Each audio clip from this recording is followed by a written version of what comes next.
Hi అండి, అందరికీ నమస్తే. Welcome to SJN garden. ఈరోజు వీడియో ఏంటి అనేసి అంటే సన్ఫ్లవర్స్ గురించి అండి. ఈ సన్ఫ్లవర్ సీడ్స్ని నేను మీషో నుంచి ఆర్డర్ చేశాను. ఈ వీడియో ఏంటి అనేసి అంటే సీడ్ నుంచి ఫ్లవరింగ్ వరకు ఉంటుంది. దీనికి ఎలాంటి కేర్ తీసుకోవాలి, ఎలాంటి ఫెర్టిలైజర్స్ ఇవ్వాలి, పాటింగ్ మిక్స్ అనేది ఎలా కలుపుకోవాలి అనేది అయితే ఈ వీడియోలో చెప్తాను. వీడియోని స్కిప్ చేయకుండా లాస్ట్ వరకు చూడండి. ఇప్పటి వరకు మన ఛానల్ని ఎవరైనా లైక్ చేయకపోతే లైక్ చేయండి, సబ్స్క్రైబ్ చేసుకోండి ప్లీజ్ ఫ్రెండ్స్, నన్నైతే సపోర్ట్ చేయండి.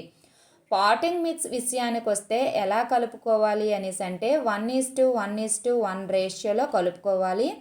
ఒక వంతు మట్టి, ఒక వంతు పశువుల ఎరువు, ఒక వంతు కోకోపిట్ అయితే తీసుకోవాలి. ఒకవేళ మీ దగ్గర కోకోపిట్ కనుక లేకపోతే ఇసుక అనేది తీసుకోండి. 3 సమాన భాగాలుగా తీసుకొని పాట్కైతే ఫిల్ చేసుకొని నీటితో అయితే తడిపేసి పెట్టుకున్న తరువాత మనం మొక్కలను అయితే నాటుకుంటామండి.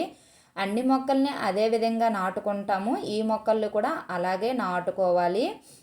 తరువాత దీనికి ఫెర్టిలైజర్ విషయంకి వస్తే మనము నాటిన 10 రోజుల వరకు కూడా ఎటువంటి ఫెర్టిలైజర్స్ ఇవ్వనవసరం లేదండి. ఆ తర్వాత నుంచి రోజు మార్చి రోజు మనం ఫెర్టిలైజర్స్ ఇచ్చాము అనేసి అంటే రిజల్ట్ అనేది చాలా బాగుంటుంది. మనము మొక్కలు నాటేటప్పుడు ఈ అంటే వేర్లు అనేవి కదులుతాయి కదా, కదిలేటప్పుడు ఎప్సమ్ సాల్ట్ అనేది ఇవ్వాలి అనేసి చాలాసార్లు వీడియోలో నేను చెప్పానండి. కానీ ఈ మొక్కలు నాటేటప్పుడు నేను ఎప్సమ్ సాల్ట్ అనేది నేరుగా ఇవ్వలేదు. 1 లీటర్ వాటర్లో 1 స్పూన్ అంతా ఎప్సమ్ సాల్ట్ వేసి నేను ఆల్రెడీ కలుపుకొని పక్కన పెట్టుకున్నాను. ఆ వాటర్ని మొక్కలపై అనేది వేస్తున్నాను అనమాట. మొక్కలు మొదట్లో వేసేస్తున్నాను. వేసిన తర్వాత మరి ఎప్సమ్ సాల్ట్ అనేది నేను ఇవ్వలేదు. మొక్కల్ని నాటేటప్పుడు మాత్రమే ఎప్సమ్ సాల్ట్ ఇచ్చాను. మరి ఫ్లవరింగ్ వచ్చినంత వరకు కూడా ఎప్సమ్ సాల్ట్ అనేది నేను ఇవ్వలేదండి. మొగ్గ వచ్చినప్పుడు మాత్రము బోన్ మీల్ మాత్రం గుప్పెడంతా ఇచ్చాను. ఇలా రావడానికి మనకైతే మొక్కలు నాటిన తర్వాత నుంచి 10 డేస్కి అయితే ఇట్లా వచ్చాయన్నమాట.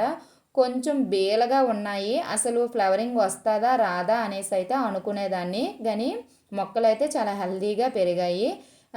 కిందన కలుపు మొక్కలు గట్ట ఉన్నాయి కదా మొక్కల మొదట్లో, ఆ కలుపు మొక్కలు గట్ట తీసేసి గాలి వెళ్ళేటట్లుగా మనము రైతులు ఎలాగైతే గొప్పు తవ్వుతారో ఆ విధంగా మట్టిని అయితే లూజ్ చేసుకోవాలి. లూజ్ చేసుకున్న తర్వాత గుప్పెడంతా కట్టెల బూడినైతే ఇవ్వాలన్నమాట. కట్టెల బూడిద ఇవ్వడం వల్ల మొక్క అనేది ఆరోగ్యంగా పెరుగుతుంది. మట్టిలో ఎటువంటి ఫంగస్ ప్రాబ్లం ఉన్నా పోతుంది.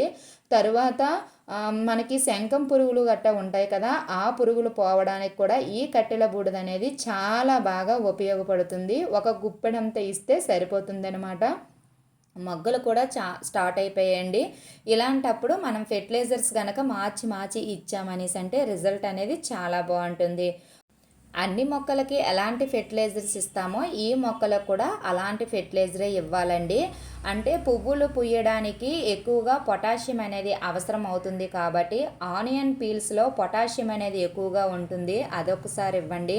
తరువాత అరటిపళ్ళు తొక్కలలో కూడా పొటాషియం అనేది ఉంటుంది. అరటి పళ్ళల్లో కూడా పొటాషియం అనేది ఎక్కువగా ఉంటుంది కాబట్టి అరటి పళ్ళతో తయారు చేసిన ఫెర్టిలైజర్స్ అనేవి 3 విధాలుగా మనం ఆ ఫెర్టిలైజర్ని తయారు చేసుకోవచ్చు. బెల్లంతో తయారు చేసుకోవచ్చు, తరువాత మనము లిక్విడ్ ఫామ్లో తయారు చేసుకోవచ్చు, తరువాత తొక్కల్ని ఎండబెట్టి పౌడర్లా తయారు చేసుకోవచ్చు. ఇలా 3 విధాలుగా తయారు చేసుకొని మన మొక్కల మొదట్లో కనుక మార్చి ఇచ్చాము అనేసి అంటే రిజల్ట్ అనేది ఈ విధంగా ఉంటుంది. ఫ్లవరింగ్ అనేది ఇంత పెద్ద సైజులో ఉంటుందండి.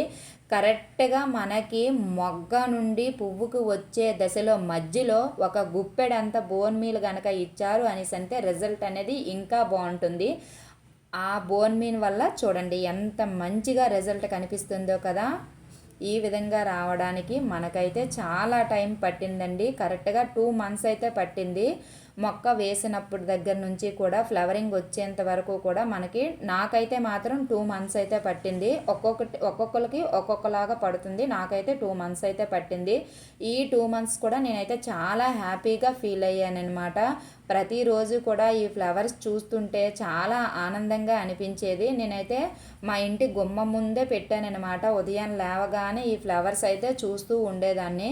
సూర్యుడు అటువైపు వస్తాడు కాబట్టి ఉదయాన్నే ఆ ఫ్లవర్స్ అన్నీ కూడా అటువైపే తిరిగి ఉండేవి. చూడడానికి చాలా చక్కగా చాలా హ్యాపీగా అనిపించేది అనమాట. ఇది సన్ఫ్లవర్స్ గురించి ఈ వీడియో మీకు నచ్చిందని అనుకుంటున్నానండి. ఒకవేళ ఈ వీడియో మీకు నచ్చినట్లయితే ప్లీజ్ లైక్ చేయండి, ప్లీజ్ సబ్స్క్రైబ్ చేసుకోండి, ప్లీజ్ ఫ్రెండ్స్ నన్ను సపోర్ట్ చేయండి. Bye friends.